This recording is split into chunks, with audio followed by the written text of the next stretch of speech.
안녕하십니까. 2023년 드디어 해가 바뀌었네요. 그죠? 자, 1월 12일 화요일 벌써 개강 2주차네요. 벌써 이제 새 한 해가 바꾸고 난 다음에 여러분들 뭐 새 마음으로 학원을 찾거나 뭐 이미 시행을 하거나 뭐 운동이 됐든 영어가 됐든 아니면 뭐 또 다른 뭔가 새로운 도전들을 하고 있을 거예요 아마. 뭐 역시 내용이 비슷한 내용이 있어서 한번 잠깐 볼게요. 자, 일단 학생은 현재 상하이 거주 중이고 학원을 좀 늦게 알게 돼서 다음 여름방학 때 듣고 싶은데 그 전에 이제 준비할 때 상황이나 뭐 등등 뭐가 있는지 궁금하다 이렇게 질문을 하셨어요. 그래서 이제 지금 당장 이번 방학 때는 학교마다 큰 차이가 있기 때문에 해외 학교들은 지금 전부 다 겨울 방학이 대체로 짧죠. 일본 쪽이 4월 달까지 좀 방학이 길어요. 막 중간에 늦게 출발하니까 한 학기가 뭐 일본 쪽 빼고 그쪽도 막 끊었다 연계로 되기 때문에 이제 국제학교 출신들이나 해외학교 출신들은 대체로 겨울방학이 좀 짧은 편이에요. 여름방학이 길고. 이제 여름방학을 준비하시는 것 같아요. 그리고 8학년 1학기 때 토플 시험을 보고 난 다음에 SAT나 SSAT 같은 거 보고 싶은데 공부 순서 알고 싶다. SAT는 고3들이 보는 시험이고요. 토플 100점 정도는 중3 정도가 갖고 있어야 될 시험이에요. 순서 딱 정해지시죠, 그죠? 그러니까 이제 몇 점을 목표로 했을 때 다음을 진행하면 되겠다 대충 보이실 거예요. 그리고 SAT 공부한다고 했을 때 리딩 점수 25점이 안 나면 안 돼요. SAT는 리스닝, 스피킹 없어요. 그쪽은 외국인, 그러니까 토플은 외국인들을 대상으로 하는 시험이고 SAT는 우리나라 수능 시험이에요. 우리나라 수능 시험에서 너 말 얼마나 할지 아니, 한국말 얼마나 잘하니 이런 거 안 묻잖아요, 그렇죠? 똑같아요. 이쪽도 스피킹이나 그래서 리스닝이 없습니다. 참고하시고요. 자, 그럼 이제 리딩을 주로 점수 뽑을 때 크게 반영할 텐데 그래서 SAT나 나머지 과목을 공부한다고 해도 뭐 GRE 지met도 마찬가지예요. 순서는 리딩을 빨리 먼저 끝내셔야 됩니다. 리딩을 끝낸다고 했을 때 SAT를 하든 GRE 지met을 하든 최소 25점은 나와야 돼요. 리딩으로 토플 기준으로. 다시 말씀드립니다. SAT는 고3 시험 그리고 GRE 지met은 대학원 시험이에요. 대학을 끝내고 나서 학부를 끝내고 나서. 근데 토플 100점은 중3 시험. 딱 순서 정해지죠, 그죠? 중3 100점 SAT 점수 1600 만점에서 1120 이상은 좀 나와야죠, 그래도. 그리고 GRE 지몇 점수 올라간다고 해도 거기도 마찬가지. 그러니까 기본적으로 리딩 점수 토플 기준 25 이상은 최소 나와야 돼요. 이것도 못하고 나서 뭐 나머지 더 한다? 힘들 거야 아마. 25 정도면 문장 구좀 보는 거니까. 거기에다 어휘를 좀 더 추가시키고 SAT 단어는 거기서 한 1200단어 정도 추가시키면 돼요. 그리고 GRE 지몇 시면 거기서 한 2500단어 정도 또 추가시켜야 돼요. 그러니까 개수가 은근히 있어서 여러분들이 해야 될 게 뒤에 안 그래도 더 있는데 토플 100점도 못 맞으면 안 되죠, 그죠? 그리고 토플 100점에서 다시 말씀드리지만 내가 리스닝 스피킹 점수가 좋아서 100점이 나왔다와 리딩 점수가 높아서 100점이 나왔다. 리딩 점수 높은 분이 유리해요. 그리고 리스닝 스피킹이 높든 말든 다 필요 없고 무조건 리딩 점수 25는 나와야 SAT나 나머지 공부를 할 수 있다는 거 뭐 그 정도 알아두시고요. 자, 그리고 오늘 제목은 이걸로 뽑으면 되겠네요. 공부 순서를 알고 싶어요. 뭐 이렇게 해서 SAT나 GRE 지몇까지. 자, 이제 그게 있는데 이 친구가 좀 재밌어서 한번 어떤 내용의 친구인지 한번 좀 봤어요. 방금 내용을 보고 나서 이제 쭉 봤더니 학생이 뭘 준비하냐고 했는데 방금 얘기한 것 중에서 뭐 이미 언급했죠. 단어 외우는 거, 문장 구조 모르는 거 이건 기본적으로 하셔야 된다고.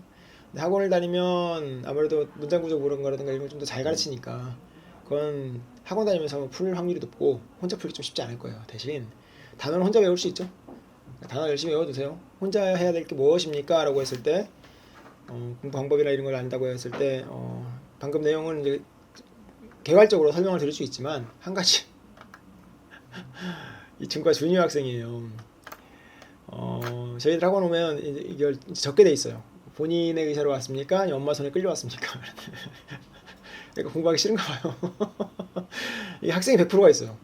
학생이 주도적으로 학원을 찾아왔을 경우가 있고 부모님의 주도적으로 학원을 찾아왔을 때 당연히 여러분들 상식적으로 생각해 보세요. 누가 더 잘 해낼까요? 학생이 자기가 주도적으로 공부할 때 훨씬 더 잘 될 텐데 근데 여기 지금 이제 학생이 끌려온 것 같아요. 그래서 이런 이유가 있으면 여름방학 때 왔다 해도 이 친구가 필요성을 잘 못 느끼고 오겠다. 무엇을 더 준비할까요? 보다 학생의 생각, 그러니까 왜 이걸 내가 하지부터 좀 생각해 볼 필요가 있을 것 같아요. 사람들이 왜가 있으면 해요, 대체로. 그러니까 노하우와 보통 사람들이 노하우 되게 중요하게 생각하잖아요, 그죠? 근데 노와이가 중요하다고 제가 누굴 얘기를 해요. 이게 뭐 일을 하든 공부를 하든 왜가 있으면 합니다. 왜가 있으면. 그러니까 왜가 있으면 의미 없어 보이는 짓도 해요 사람들이. 뭐 친구들 중에 그런 친구들이 있죠. 왜 막 너 왜 이렇게 그걸 열심히 집중해? 나 자기는 이런 이유가 있기 때문에. 이유를 얘기해 대부분 다. 그러니까 why를 먼저 좀 만들어줄 필요가 있을 것 같아요. 이거 질문 글을 부모님께서 작성하신 거겠죠? 이제 느낌이 그래요. 학생이 쓴 것 같진 않아요. 근데 만약에 이제 부모님께서 쓰신다고 하셨다면 그러면 학생의 의사를 먼저 좀 확실하게 단단히 굳힐 필요가 있는데 이유를 좀 먼저 파악해 주세요. 학생이 왜 나는 공부를 해야 되냐. 단지 엄마가 뭐 좋은 대학을 가기 위해서 학생한테 전혀 납득이 안 될 수도 있어요. 그러니까 그 납득되는 내용부터 먼저 좀 잡아보시는 게 여기에 대해서 학생과 좀 얘기를 해보시는 게 중요할 것 같습니다. 왜가 있으면 노하우는 쉬워요. 노와이가 어려워요. 뭐든지 그러니까 노와이 부분을 좀 더 먼저 검토해 보시는 게 어떠실지. 자, 이 정도까지 오늘 간단하게 말씀드릴게요. 새해입니다.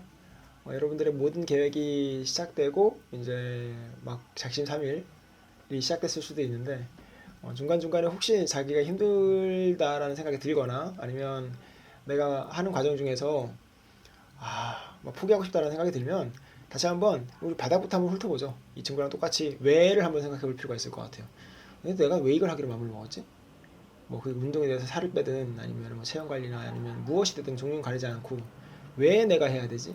그 왜가 명확하면 여러분들이 해나가는 힘 그리고 완성률이 엄청나게 높아질 거예요.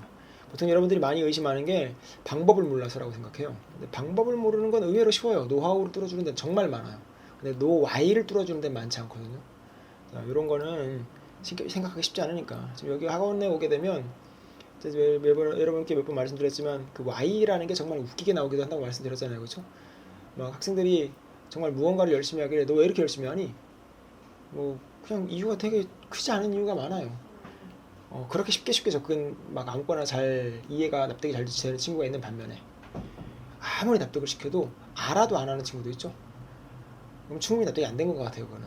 그러니까 이 부분에서 학생분들도 그리고 학부모님들께서도 학생들 방향 잡아줄 때 한 번 정도 근본적인 원인을 좀 고민해보는 시간을 먼저 가지시는 게 어떨까. 네, 오늘 여기까지 하겠습니다. 좋은 하루 되시고요. 새해가 맑았으니까 새해답게 차근히 일에 접근하시고 좋은 성과 이루시길 바랍니다. 자, 여기까지 하겠습니다. 감사합니다.